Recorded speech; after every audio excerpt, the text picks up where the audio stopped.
त्याची आणि तिची अजून पुरेशी ओळख झालेली नाही. 15 दिवसांपूर्वीच त्यांचं लग्न झालं. 10 दिवसांपूर्वी तो तिला घेऊन बिराडी आला. तो तसा आधुनिक मताचा. त्याचं फ्रेंड सर्कलही मोठं आणि संमिश्र.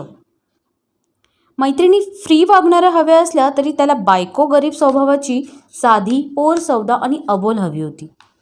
जुन्या पद्धतीप्रमाणेच एकवार बघून त्यांचं लग्न झालेलं. तिचा रेखीव नीटस चेहरा त्याला आवडला. पोरगी 4 माणसातली म्हणून आईला आवडलेली आणि बाप भिक्षुक असला तरी 4,000 यायला तयार झाला म्हणून त्याचे वडील खुश झालेले. प्रथम दर्शनी ती त्याला जेवढी आवडली होती त्यापेक्षा जास्त आवडायला लागलेली.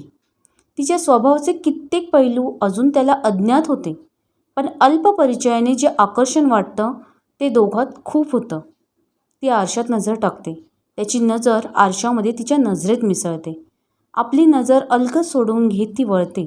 मृदूपणे विचारते, निघायचं? आज आपण एका नवीन ठिकाणी जाणार आहोत. कुठे? ओळख? तुमच्या नातेवाईकांकडे किंवा मित्रांकडे? पार्कमध्ये? सिनेमाला? तो प्रत्येक वेळेला नकारार्थी मान हलवतो. आपण बिअर बारमध्ये जाणार आहोत, शेवटी तो जाहीर करतो. ती भिक्षुकाची मुलगी असली तरी तिला बिअर म्हणजे काय हे ऐकून माहिती असतं. हल्लीचे पुरुष फॅशन म्हणून ड्रिंक घेतात याचीही तिला थोडीशी कल्पना असते. आपला नवरा बिअर घेणार म्हणजे काही भयंकर करणार असं तिला बिलकुल वाटत नाही, पण स्वतःही त्याच्याबरोबर जाण्याची कल्पना तिला फारशी पसंत पडत नाही. तू पण टेस्ट कर, तो पुढे म्हणतो. तिचा चेहरा, विशेषतः डोळे अत्यंत स्वच्छ पारदर्शक असतात.